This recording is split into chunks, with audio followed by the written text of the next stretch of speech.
Hello and welcome to the latest episode of the Melbourne Athletic Development Podcast. Jeff, John, how are you? very good, mate. We Bit of a role unfortunately reversal now. we find ourselves in opposite ends of the planet, but it's always good to chat with you. Um, Today we thought we would talk about the topic of peaking, um, relating to sports performance. And the reason that I wanted to bring this up is for some people they may have seen, they may not have.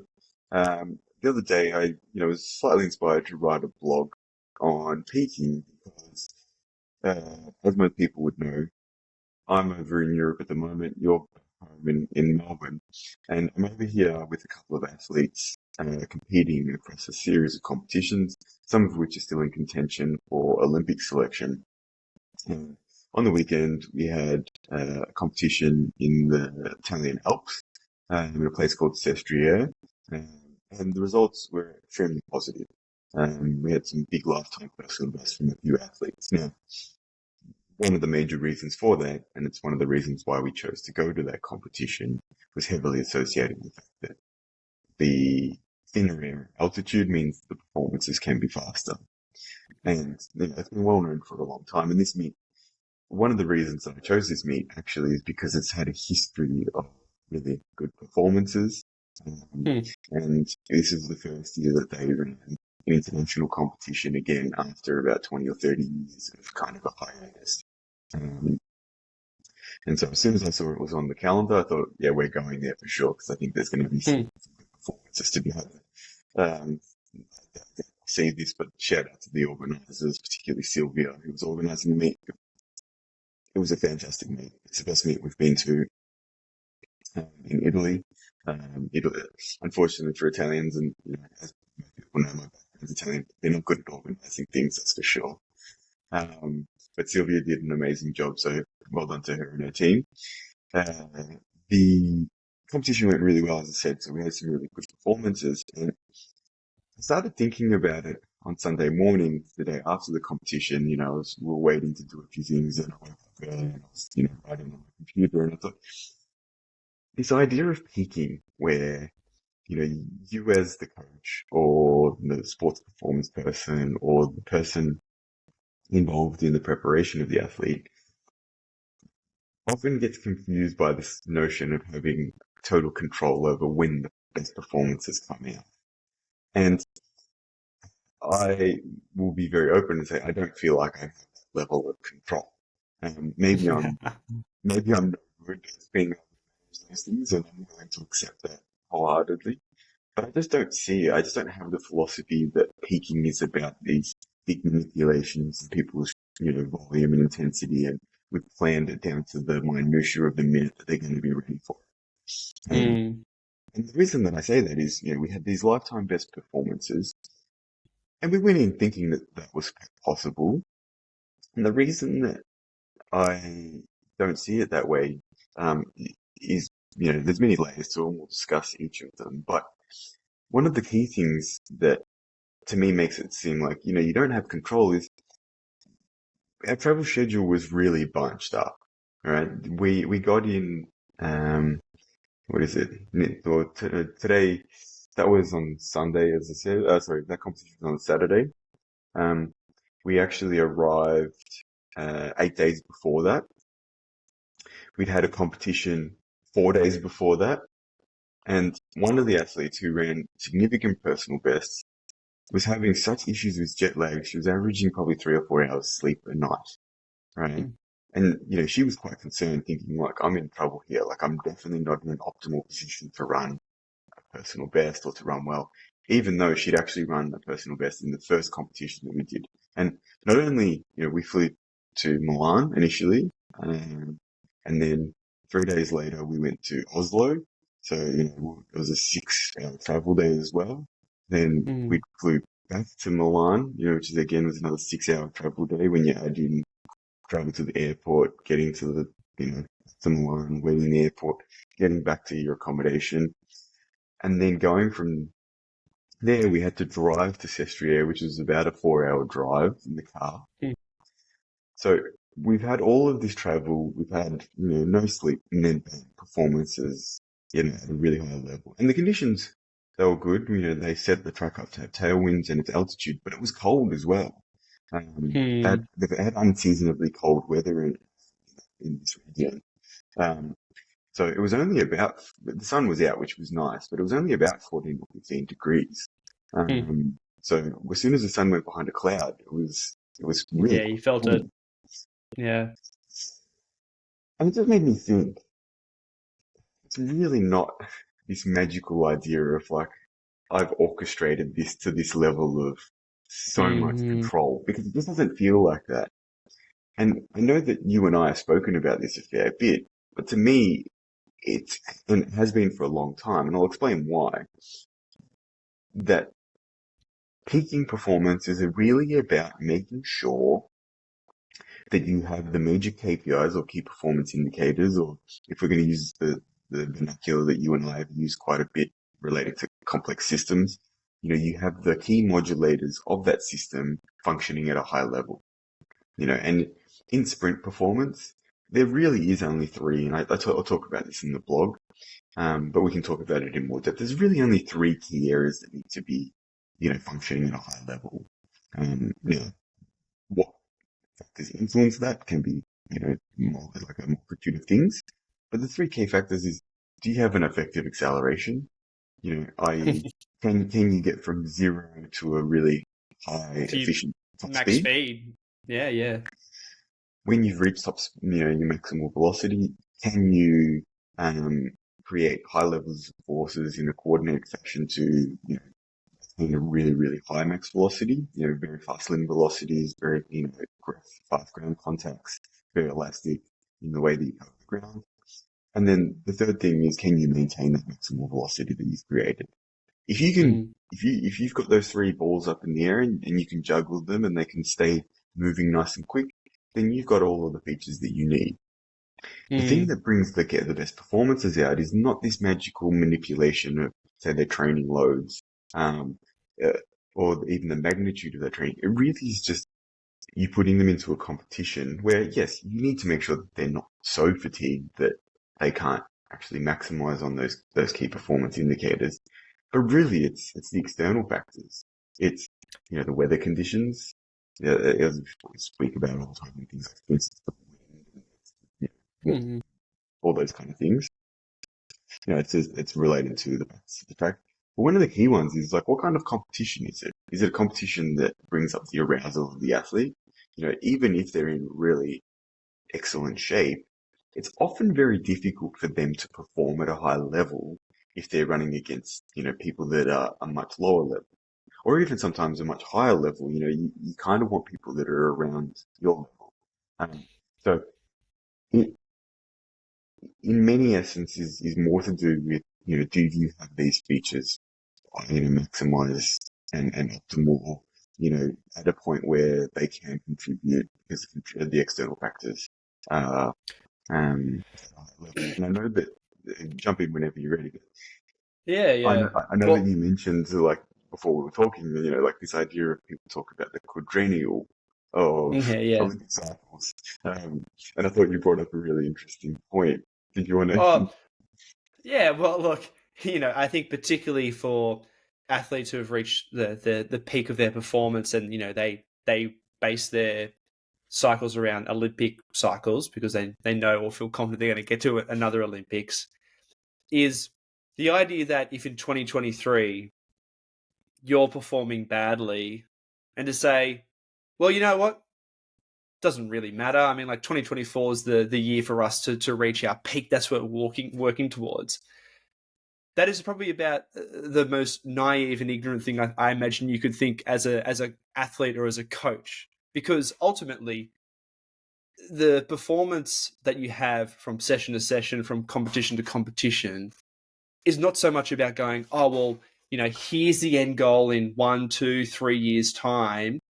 I'm not saying that you don't think about it, you definitely do, but you don't use that as an excuse to go, well, this performance today doesn't really matter because this isn't really part of the bigger picture. I mean, it should be quite the opposite of like, hang on a second, based on where you are physically, based on what I know you're able to perform, based on where you need to get, you're way off the mark. Like, this is, don't use next year as the year for you to peak as an excuse. It needs to happen now.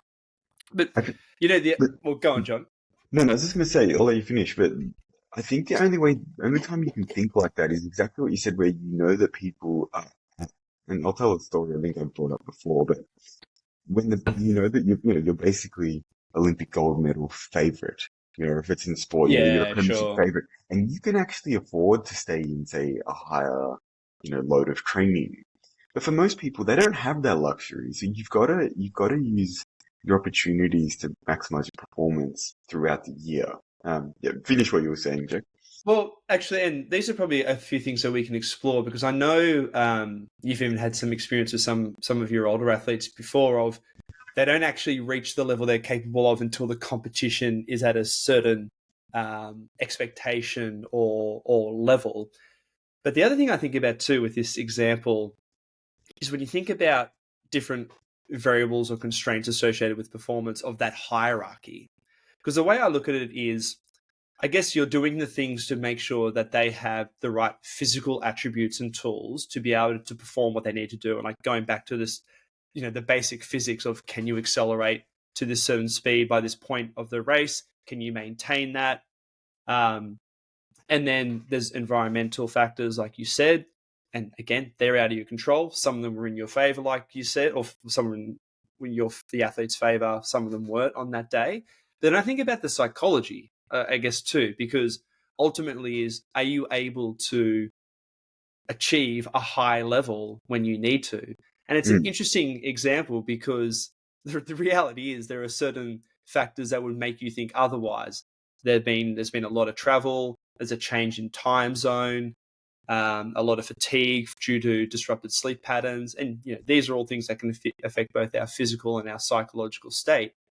Yet there's probably, I guess, something to be said about just an individual's personality traits and their ability to overcome certain constraints to actually perform when it's necessary.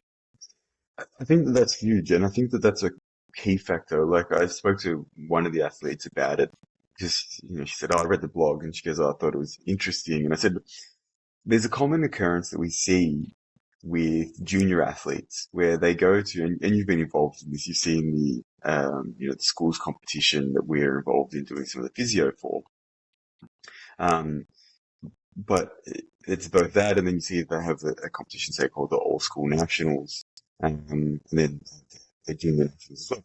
And 95% of the kids run personal best nearly, and you think, well, Mm. okay, well, those coaches are all experts at peaking. But it's not the case. Yeah. It's just that they go there and they're so excited and they enjoy the competitive environment, and because typically they haven't been exposed to as much, they have scope for improvement. Um, Mm. and we're sort of laughing about it, yeah, like, oh, yeah, all the junior coaches are much better at picking than the senior coaches. And it's really not, I would say it's probably not the case, even though I'm sure lots of them do exceptionally good jobs of trying to target those competitions. But it's just those kids are so excited that they can get those performances out. And similarly, I found, like, last year, for instance, one of the athletes, um, who some of our listeners would know, Mia Gross, who works with us as well, doing some of our content. Um, She last year came to Europe with the idea of, okay, she'd come off with quite a significant injury season. She'd had a stress reaction, back. She then had a hamstring strain. Um, and so it wasn't a great lead in. And we trained for about 8 weeks and then we started competing. And she was very nervous about having to do lots of competitions. And one of the things that was interesting is I said to her, and this was last year, this trip is about you learning to navigate competition throughout a very competitive European season and actually accepting I'm spending a lot of money to come here. I Mm. need to actually get some results out of this. And I need to Mm. actually consistently turn up and finish these races and do well. And I think not that it's related to peak performance, but it was a really, really big turning point for her where she said, okay, well, I'm not going to come all the way to Europe to not race. So I've got to find a way to actually complete these races. And there was only one race that she didn't do, but she ended up doing with individual rounds. She ended up doing 13 rounds of races across a 5-week period, which is probably at least double what she would normally do. Um, so she ended up doing 13 out of 14 race opportunities. And then after that, she was like, not that she feels invincible because she's not, but she felt much more confident about the fact of like, oh, I can Mm, compete a lot more regularly than I thought I could. And I can mm. do it off travel and sleep deprivation and, you know, trains and buses and planes. And so it completely changed the whole narrative. And exactly what you're saying of like the psychology of it now for her has become one of like, oh, I can find and I can get a result and I can turn up and I can get the job done, even if it's not Yeah. perfect in terms of performance. And that's been a complete game changer because it strips away those ideas that people have about like the only time I'll do well is if everything is perfect and it's Well, perfectly planned out and it all comes and it's just not true. you know what it makes you think of, John? We spoke about this recently with talking about you actually having just to train hard and continue to actually push your capacity and sort of use that as a key principle for how you adapt. And it makes me think about maybe there's a similar analogy we can draw of like, when they talk about if you want something done, give it to the busiest person, right? Yes, And, that the person who has a lot on their plate and doesn't have time to think about, oh, is that perfect? Or like, oh, but I didn't get enough sleep last night. It's like, I've got to get it done. I've got to get up. I've got to do A, B, and C before the end of the day. And then I've got to go and do this and that. And I wonder if there's maybe a similar metaphor we can use for performance too, of for people who actually just have a lot on their plate, whether it's related to competing and actually having a high competing demand, or maybe even you could draw parallels as to the person who actually is an elite athlete but also works full time and I don't know has kids or whatever it is, and actually is much more um, productive with the time they have and doesn't actually ruminate or get fixated on things of like, oh no, but things aren't perfect because I didn't sleep well or whatever it is. If whether there's something of real value to that. totally. And as I said, I think this builds into that psychological component that you've mentioned a couple of times. Mm, Um, that if you have those are part of the skill set that you need as well. Because if you don't have that ability to say, oh, it doesn't really faze me that these things aren't perfect, or I have been really busy, or I do have lots of things to do, but I need to get a result anyway. And I've built mm, up the features that I need in terms of my training. So like I'm here today, the conditions are good to do so. Like let's get a result. mm, And I want to shift course just slightly because I want to explain why I ended up down this path a little bit. Um, because initially, like all coaches, you go through this process of kind of learning about the different periodization models. And typically, and it's probably something we can talk about because it's something that when you first start learning as a coach, you start looking, okay, like how do I structure my training that I implement? Am I just going to randomly throw things at people? Do I need to structure it in a particular way? How am I going to construct those cycles of training? Over what period am I going to do that? Do I do a yearly program that or plan that comes down into, they talk about different cycles, microcycle, usually a week or 10 days, then a mesocycle, which might be a month or a couple of months, and then um, having like a macro cycle, which might be, a 6 month or a 12-month period or whatever it is if you're working, say, across a season for team sports um, and it's really interesting because when you start looking into the background of that, you realize that the literature on it is much more about description than it is actually about implementation of any testing of, say, scientific theory. And mm, for those people who are aware, you've got people like this stuff started to become documented by Matt Viet in the late 50s. And what he was doing is he actually went around and documented what most of the Soviet coaches and athletes were doing. He wasn't testing anything. He literally was just mm. documenting it, Just observational. Yeah, yeah. which is important because it obviously Of is course. giving you an idea of what they did. But that then became the foundation for how most people actually implemented training. And the way that they Mm, implemented their training was very much these big waves and cycles of high volume and lower intensity, and then an Mm. increase in intensity and a reduction in volume over time.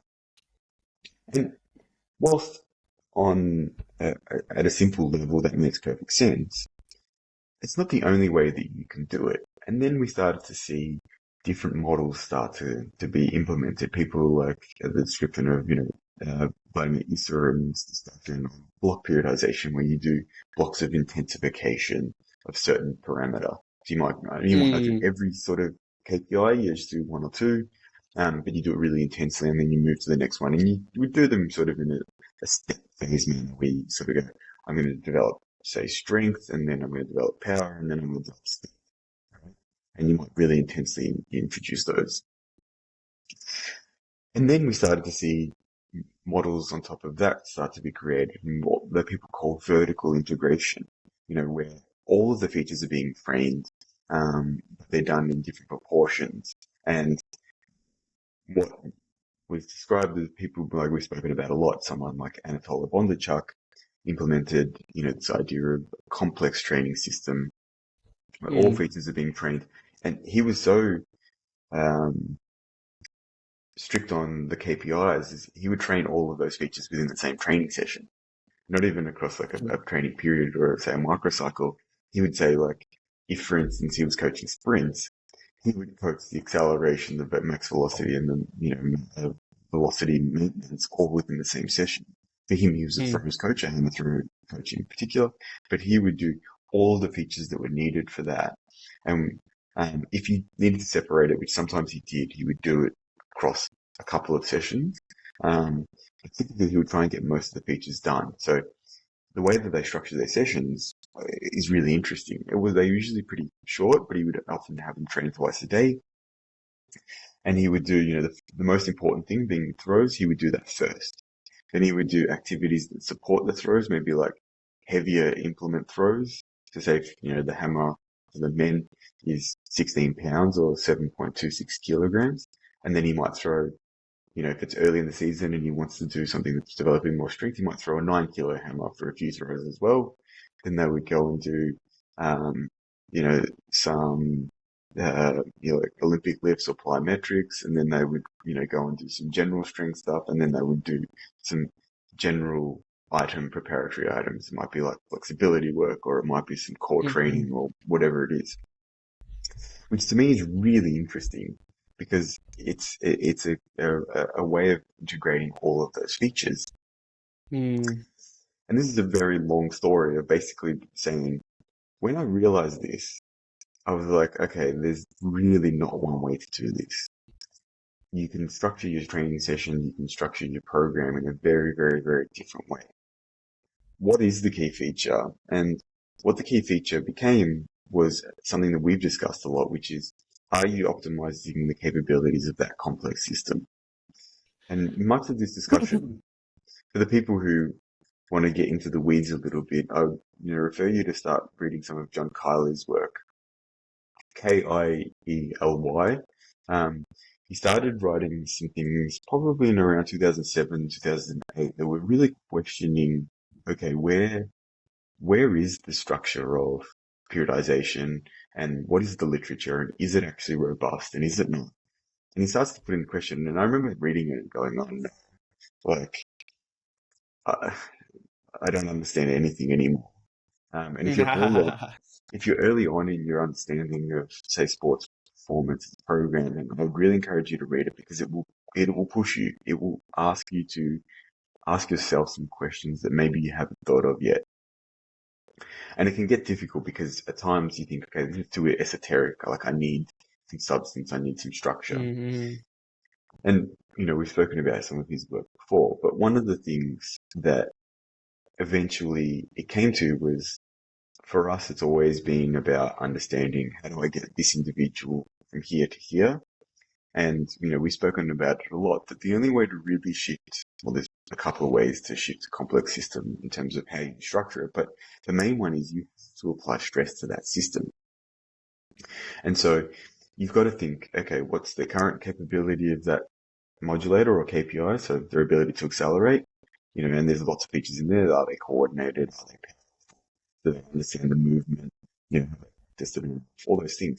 And you've got to work out, okay, how do I apply training so that it goes from their acceleration capabilities here to here? Um, Mm. and that's really the key feature that you need to be thinking about. And so what you're really trying to do is just elevate these levels of each of these modulators to the point where, okay, that system has the ability of getting that, what we call modes of behavior.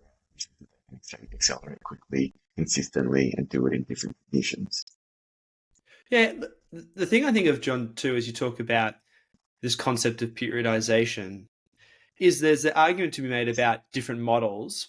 But the other thing I think of, in using the example, say, of your athletes, is timelines actually too. Because, and this sort of goes into thinking about how good are we at predicting human behavior and outcomes in the future? And it seems to me that our ability is actually pretty limited in reality. And obviously, the further you go out, the much less clear it is about someone's ability to perform in 6, 12 months' time. Yeah, So I've got yeah, a little cat frame.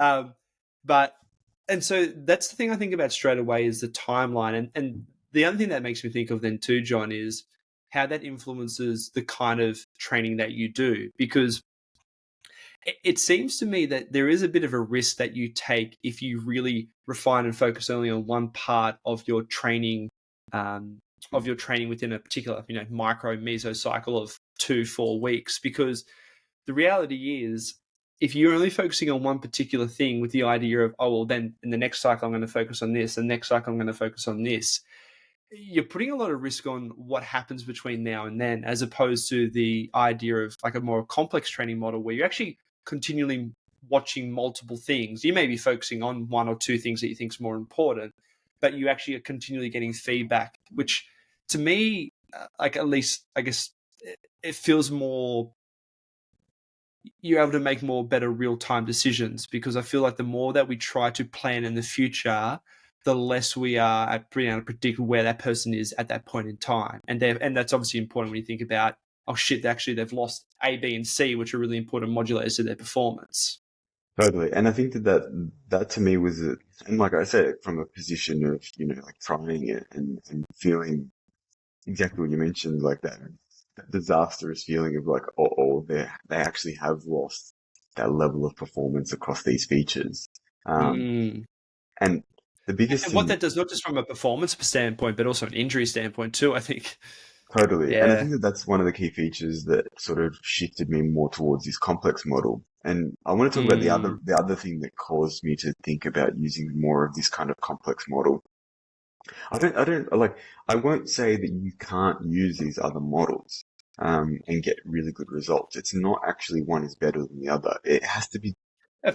Yeah. specific to that individual. And I think we made the point before, and I think this is the relevant thing. If you know that you're basically in the medals of the Olympics and qualifying is not difficult and your level of performance is so high that you can win most of, say, your domestic races, or for instance, if you're a football team, like, if you know you're going to probably play in the grand final, you know that when you play some of the teams that are going to bring down the bottom, you're going to beat them, even if you're in heavy Mm. training, even if you haven't necessarily Mm. got some of your best players in. You just have a better team. You have a better structure.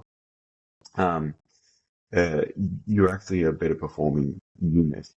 You know that you can take they're calculated risks, right? Risk Mm. we talk Mm. about safety. You can go into that competition or that game a little bit heavier in terms of training because the level of performance is still there for you to get the result that you're after. And you can maybe play with those ideas of undulating the volume and intensity of your training. But the thing is, what I found for all of the athletes that I deal with, we don't have that luxury. They're not that far ahead of the pack. So they Mm. actually need to perform at a really high level, really consistently. And the way the competition structure is now, there's lots of really important competitions. There's not one or two a year. There's 6 or 7 or 8 that really are important, especially if you're trying to qualify for something. Like if you can't, the way it works now, for those who aren't aware, you can run, say for the Olympics, if you're in track and field, there's two ways to qualify. The first one is to run the outright qualifying performance, or throws or jumps, there's a particular distance or whatever it is. But they've made that really difficult. And the reason is because they're trying to Mm. encourage people to do more competitions. They don't want people to just turn up and Mm. do one comp Yeah, and yeah. go bang. Then they're not actually promoting sport. They're not building on those things. No, They want people to never compete thought of that. properly. So what they've done is they've created a really difficult performance to actually do that one off. The other way to qualify is to be ranked, it's based on your world ranking. And the way that you get world ranking points is to run a performance, but you also get bonus points for the Mm. level of competition you do. So our national championships is worth more points than a local competition, obviously. There's the bonus points, even if the performance is exactly the same. The point score you get Yep. for the performance will be similar, but then you get extra bonus points because you did it at the national championship final, for instance. And for that reason, the qualifying and ranking performances are actually based off your top 5 performances. So you've got at least 5 competitions that you need to do pretty well Mm. in, right? At least Mm. 5. And then you obviously, if you have made it, then you've got the the major competition, whether that's the World Championships or the Olympics or whatever. So at a minimum, you're probably looking at 6 competitions that you want to be performing pretty well at. And the thing that you have to consider then is which periodization model is actually going to allow you to potentially do that, because Yeah, yeah. it's not going to be the classical ones. It's not going to be the single, peak for the season, what they call, like a single peak. It's not even probably going to be a double peak. Um, Well, to be fair, John, I actually think of like you talk about say team sports and high teams that are good, knowing that they can go into certain weekends playing at a sub optimal level. But for most teams, actually, it's a very similar thing where it's like we need to win every weekend. exactly. And that's the thing that So, has made really changed the way that I thought about it, because when, mm, I've been very, very fortunate to have had some athletes come along that are at the level that they can make teams. Um, mm, and when you realize that, you're like, okay, well, how am I actually going to attack this for them? Because if they were lucky enough to just be able to run the qualifier every single time they step on the track, then we can have a yeah, double peak season. One where we go, okay, we're going to go bang and win nationals and win the qualifier, and then the second one, we'll just go straight to the Olympics and then try and do another peak there. But that mm, doesn't work if you're someone who's scraping every performance out to try and mm, navigate your way into the world rankings, which for most mm, athletes is the reality. It's a very small percentage that just are able to do it straight away. It's probably I don't know, 20% of the athletes in Australia, for instance, can do that. And if you're in the boat, then mm, yeah, you can go bang and you can worry about things later. But for the majority of people, it just doesn't work like that. And even for those athletes, the thing that's different now is in order for those athletes to make a living, because those ones who are that good, they're on the major circuit, they need to perform at a high level most of the year anyway, because if they don't make any money. So mm, even then, this idea of having these big oscillations in training and also potentially then oscillations in your actual performance probably means that even though they can easily qualify, they probably need to be close to their personal best to be making money on the circuit. So they can't afford to have big changes in their race performance because they're training, say, volume or intensity or whatever. Because otherwise, they're not actually going to make a living either. Um, so it's a really interesting game, and because of that, it really shifted the way that I thought about approaching it. It's like you just can't, in any way, afford to be having um, only a couple of performances a year that are at the that mm. optimal level or maximal level. So it really shifted that concept. And what does that mean then? Like, and so I think, this, what we can discuss is kind of like, how do you actually develop those things we spoke about, like what we're kind of trying to do by building up those modulators? I think it really comes down to being able to, one, obviously assess those things at a high level and know, okay, this is what they're currently performing at. And I've got a pretty good understanding of what those features are. And I think in any sport, like I always say this, we do presentations on biomechanics We do presentations on running performance. You obviously do them on flexibility, and I know you're now starting to do them in relation to fascial manipulation.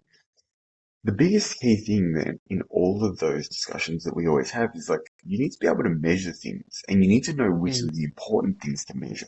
You can measure everything, but it doesn't give you anything if mm, you can't. One, if it doesn't contribute to the performance in any particular way, like it's something that I know you and I discussed a lot with flexibility. As you said, like there's really poor systems in place for assessment of flexibility, you know, and I think it's actually one of the reasons we see a lack of sometimes I think respect for flexibility interventions is that mm, there isn't this really clear delineated model of like, okay, this is a key feature that you should have. This is a key feature. This is mm, a key feature in terms of your flexibility across different joints or, soft tissue structures. Um, and so for that reason, they go, oh, well, it doesn't really matter. It's like, well, if we had 10 studies or 100 studies that said if you're unable to touch your toes, your likelihood of hamstring injury goes up 50%, it's like people would be measuring that all the time, right? And that mm, might be very much be the case, but no one's actually done that study, right? Or they mm, haven't done it on a consistent basis. We know that obviously, and we've spoken to these people, for our listeners, go and listen to these discussions, particularly people like David Bem, like they did show in their research that flexibility training does reduce muscle strain injuries. mm, It didn't necessarily reduce other injuries like joint injuries, but it definitely influenced muscle strain injuries, right? And then you can go down to the minutiae of, okay, look, touch your toes equals X. But if there was the research on that, I think people would be going, "Oh, flexibility training is really important. It's key. It's a key pillar of what we do." Um, mm, and I think the thing that you've got to do, and this is why it's important to know what to measure, is work out what the KPIs are in your activity that you're working on. Like, what are the mm, actual important things? Because people get so caught in the weeds of like, oh, we did, you know, and I'll give you this is me getting on my soapbox, but we get people like, oh, these athletes squatted, you know, 3 times their body weight. And it's like, okay, great, but did that actually convert to their acceleration performance? Because if it didn't, it's a waste mm, of your time, right? mm, Now, it's not to say that, like, and don't get me wrong, my athletes, or not all of them, but some of them squat really heavy, right? Like, it's not to say mm, that I don't believe in that training. I'm just saying, like, I'm not telling people because they squatted that that's why they ran fast. Does it contribute? Yes, but only if I can get them to use it for their, say, acceleration. It gives them the strength and power to propel themselves. It's not a feature of like, oh, and the example would be is if it was the squatting power, then more, power lifters and weightlifters would be faster than sprinters, but they're not, right? Because you actually need to be able to coordinate it into a movement pattern. Um, mm. and that doesn't mean that like those features aren't things that you put a lot of time and effort into. It's just knowing whether you can then make that jump in the association between the two and when to then say that association is no longer as important. Yeah, and I think also too, the reality is there's so many things that you can do. So then it's a matter of prioritizing. Well, what are the key modulators I see associated with optimizing their performance, and too, And because I think, undoubtedly getting stronger probably has some benefit, but well, one, there's probably going to be a window of diminishing returns for that, and two, to begin with, how much do you see a translation of that as they get stronger into their performance? and really, it's not to pick on getting stronger because, as I said, it's a key feature of the things that we do. So it's not that I don't believe in it. I Yeah, do. yeah. It's very much more to do with the fact that you need to know what the really, really key performance indicators are. And in Mm, sprinting, as I said to you, there's three. Now, they're made up of lots of features, and strength and mm, power is one of them that influences, say, acceleration performance exceptionally significantly. But it's working what those features are. And for some things, there's one or two or three or four or five different features that influence that. And the big thing is what you tend to find, when we talk about complex systems, we often talk about this idea of emergent behavior. Then that's the behavior that comes out of that system when you put it in a situation where it's performing. And the thing that you tend to find is if those key modulators are functioning at a high level, then the emergent behavior or the emergent pattern that comes out is generally closer to the anaerobic activity. If they're not, Mm. then you may get very like variable performance. And typically you have to go back and reassess those things. And sometimes it takes some time to work out what those key performance indicators are. And that's why it's always Mm. valuable to talk to people with more experience than yourself in those areas. But you have to be really analytical about it. What were you I going was to going to say? say, well, going back to where this conversation started with some of the performance of your athletes on the weekend, it shows you how much of a key modulator is related to psychological mindset. Because, and it's not to suggest that things like, for instance, fatigue or sleep deprivation aren't have a negative impact. They clearly do, and probably more cumulative over time. But your ability to overcome some of these maybe even like things that could distract a lot of people from being able to perform well is such an important element that I think gets underappreciated or Well, overlooked. it's funny, the one of the athletes that was struggling with sleep, her partner is actually traveling with as well because he's a hurdler, and he actually made a really good point, which is, you know, you can fake arousal and stimulation, but you can't fake 8-week training block of training every day. Yeah, yeah. And it's a really, really valid point of like, you can drink some caffeine, through a coffee or Mm. whatever, and if you're a bit tired, like it'll get you up, and you can get yourself excited with some, deep breathing and all that kind of thing. But you can't really fake doing a really consistent training block that really improves these key modulators. And it's just a Yes. relevant point. And I think that that's the key thing, as I said, like you can sometimes find ways around it if it is a smaller feature. And this is the point is Mm. the key modulators, you can't afford for them to be not functioning at a high level if you want, peak performance. You can afford for some of the smaller modulators to not be optimal. And one of them might be like Mm. your current level of fatigue, or sleep or whatever, because now, and maybe we should get on this soapbox because it's something that drives me bananas, is now that everyone's measuring everything, and we spoke about this when we chatted Mm. with Tom Yeah, Templeton, yeah. recovery has become something that people can measure and measure a lot. And it's really starting to piss me off because I feel like people are recovering from nothing. Um, Well, it literally goes back to the point you made about the other athlete saying you can't 8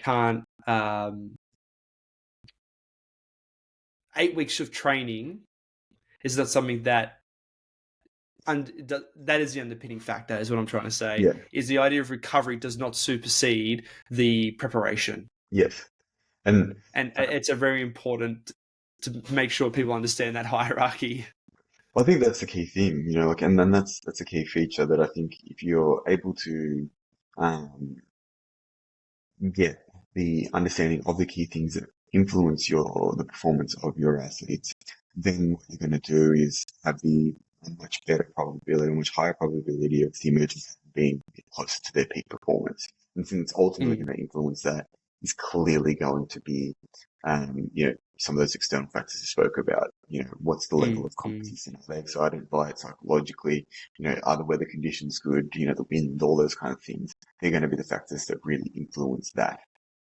mm, Um, mm, so one of the things that I think, as I said before, I want to mention and get on is like, how do you build those things? We said, let's measure them, work out what they are, and then you've got to start structuring your training around making sure that each of those features is being trained at least enough for you to see growth in those features, right? And like you obviously have to measure as you go through training, and they can be simple measures, or they can be, quite complicated measures. Doesn't really matter. But if we use the example, say if we say, okay, someone's acceleration is not, um, uh, is not where we think it should be for the performance that they're aiming for. You might do a few measures, you might climb them to 30 or 40 meters, and then to work out whether it's, related to their power production. You might do that with some sort of resistance sled to work out how quickly can they do that. You might see a mm, small drop off or a big drop off. If you get a really big drop off, you go, well, okay, maybe power is a real issue for them. Like they can do it when they're unweighted, but they can't do it when it's loaded. And then you might go and measure, say, their squat strength and go, okay, well, it's here. And what you have to Mm. do is think about how do I lift these features to see which ones are going to influence more. And you make some educated kind of guesses and assumptions about which ones influence. And for example, if you said, okay, the acceleration time to 40 is actually pretty decent, right? But I worked out really quickly. I put a 10 kilo sled on them and the time slowed down enormously, say maybe compared to what you expected or their training partners or whatever it is. You go, okay, that tells me that their power is not great. And then you might go to the gym Mm. and measure, okay, what's their power output in relation to, some sort of Olympic lift or a jump squat or even just their squatting strength. And you might go, oh, actually those features are not that good. And so you implement training to work on those and potentially you're implementing training of doing some of those resisted runs. And then you're measuring what's happening when they do them unresisted. Is it getting faster? Is it staying the same? Is it getting slower? And those are the features you're just slowly building up over time. And obviously, as you get more experience, you work out a bit of an inventory of, tricks that you have in your trick bag to pull out when you see, okay, I see this feature and I know that acceleration is important. So we're always probably going to be working on it. And then what we're Mm. going to do is build those things. And in that complex methodology, the idea really is that you're working on all of the key features throughout, typically say a mesocycle, sorry, a microcycle. So if you're, most people work in a 7-day microcycle, it just tends to fit better for most people's lives. Now, Mm. and that's not to say that you have to use 7 days. You can use 10, you can use 14, you can use 4. It doesn't really matter. All that matters really is that you have the ability to apply stress in some sort of way in which you can measure and know what you're implementing. Um, Typically, 7 works just because people are habitual and we like routines, and particularly people who are studying or working, it's a good way of implementing it. And if you're in a competition schedule, say like team sport, you typically play it each week. So probably Mm. best to structure it that way just for the simplicity of it. Some people like changing it because they like making things complicated for themselves and everyone around them. I wouldn't encourage it because it probably is just pissing everybody off. But, if you think it's really valuable, explore it. And if you have people with flexibility, then it's different. I would say definitely experiment for each individual if it's an individual sport. And you need to have, I will say, and this is a caveat, you need to have the ability to manipulate that a little bit because you do see, as we spoke about with changing competition schedules, even in team sports, sometimes they have 5-day turnaround, some days, 8, 9. So if those teams aren't used to that, then it can be an issue as well. So that's something Mm. that you need to consider. With that in mind, like I think that the key thing is usually the way I structure it, and this is not the way you have to do it, but the way I structure it is I'm making sure that I'm at least touching each of those key KPIs within at least once through that Microsoft. So for us, and we do, we're on the track more than that, but Mm. I'm making sure that I'm at least touching it, one, very much dedicated to acceleration session. There might be something else in there as well. One that's really related to maximal velocity, the one that's related to maximal velocity, but I'm touching that at least once in a microcycle. And I Mm. think the same thing could happen, for instance, in a team sport, the same thing could happen, in like, I'm no team sport expert, but like if you're a football coach who coaches the same for football, there's some key features that really influence your capability as a team to do well. And I think that they're simple, which, people probably laugh and think, you're making this too easy, but it's like, there's probably 3 parts of the game really, and it's just like, there's midfield transition. So can you, one, get the ball for your team, and can you hold it, and can you transition it from one end of the ground to the other? Then you have the defensive side of the game, and then you have the attacking side of the game. So can you stop Mm. people from getting goals? Can you score goals? And can you win the ball when it's up for competition? Right? Mm. You could probably have one training session each of those each week and do really well as a football team where you're practicing those features and working on them as a team. Now, Mm. people in the NFL are probably laughing at me going like, this guy has no idea. So I'm happy to cop that criticism if people have it. But to me, it's that those are the very key simple things. Are there a million factors that go into defending? Yes. Are there Mm. a million factors that go into, you know, the ball being in dispute? Yes. Are there a million factors in you having, the ability to score goals? Yes. But those are the three KPIs. And if you have, in my mind, if I was coaching a football team, even at junior level, I would probably do one of those things, at least once through the week. And maybe you do it where half the session's one thing and half's another, or you split them off into groups or whatever. But I would be working on those things consistently. Um, and that's the way that I think that if you're doing that, as you mentioned earlier, Jack, like you don't have this fear that it's going to, diminish before you even move to the next phase of training.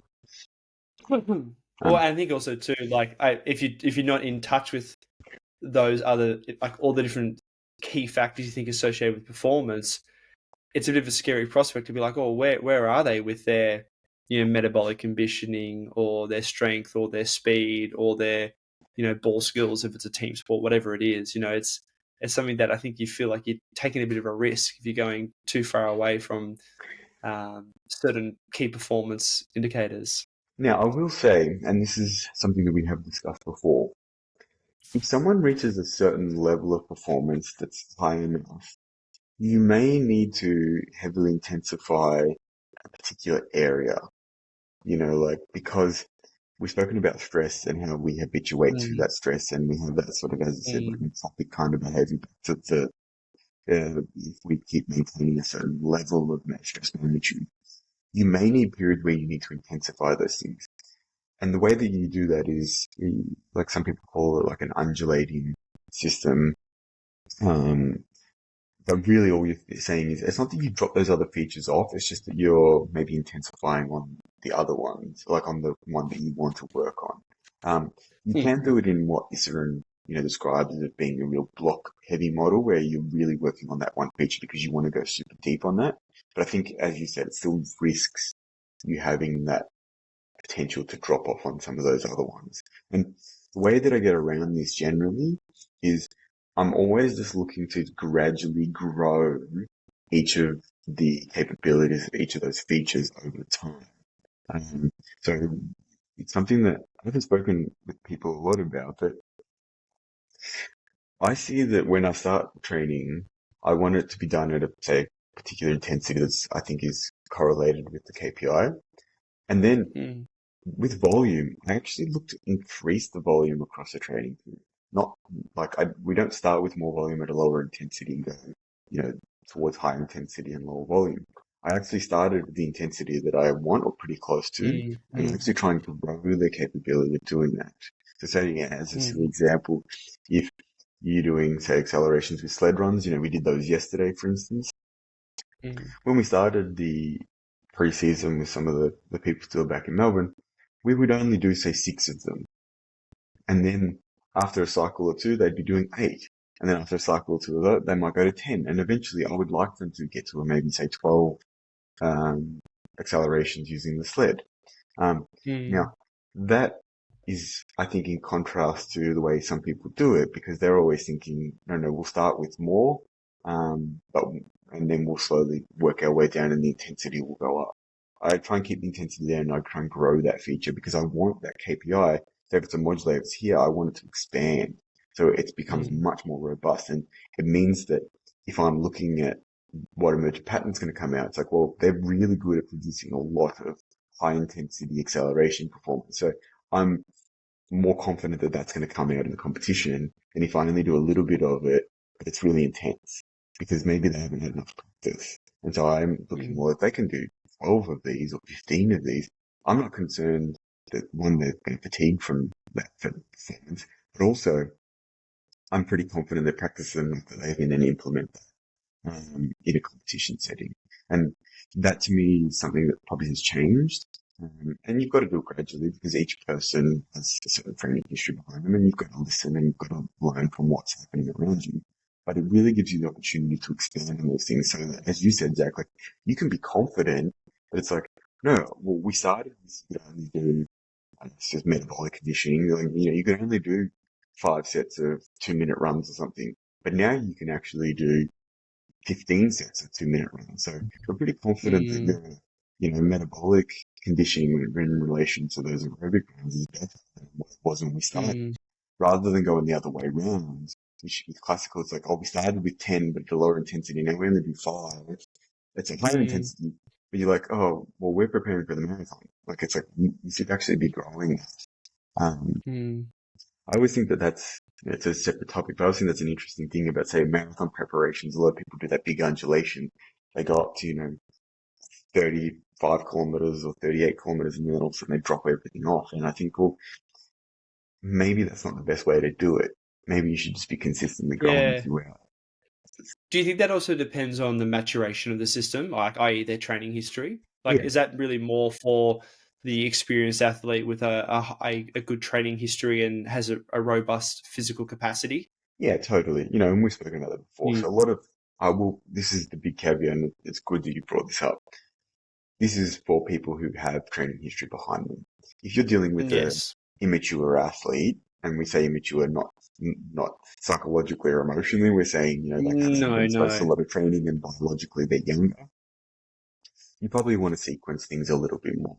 You probably want to use Yeah. more of that classic development periodization Mm, because mm, you're trying to slowly expand things and they don't have the capability of dealing with that much training, stress, and intensity that's closer to, say, the intensity of the activity.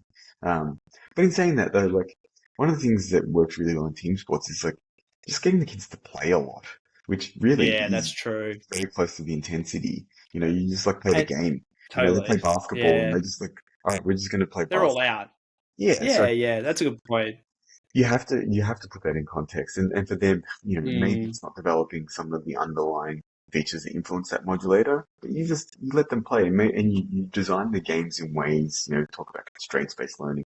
You design the games in ways that it gives them the opportunity to practice that feature. So maybe it's like they're playing really mm, defensive on purpose. You have more mm, defenders, or even you have less defenders versus more attackers, and players who are doing the defensive work are really working. But that's the game, and they mm, just play and play and play. So I mm, think that mm. that's the way in which you can kind of get around some of those things. I don't know if there's anything else you wanted to add, Jack. No, I think we leave it there, John. That was good. Perfect. For all of our listeners, we appreciate all of you listening. Make sure that you like and subscribe if you're on our YouTube channel. If you're listening through this through, Apple Podcasts or Spotify, make sure that you subscribe as well so that you can get updates on what we're doing. And also, if you are interested in anything we're doing in the clinic, in relation to, workshops and courses, or any of our education content, head to our website at melbourneathleticdevelopment.com.au.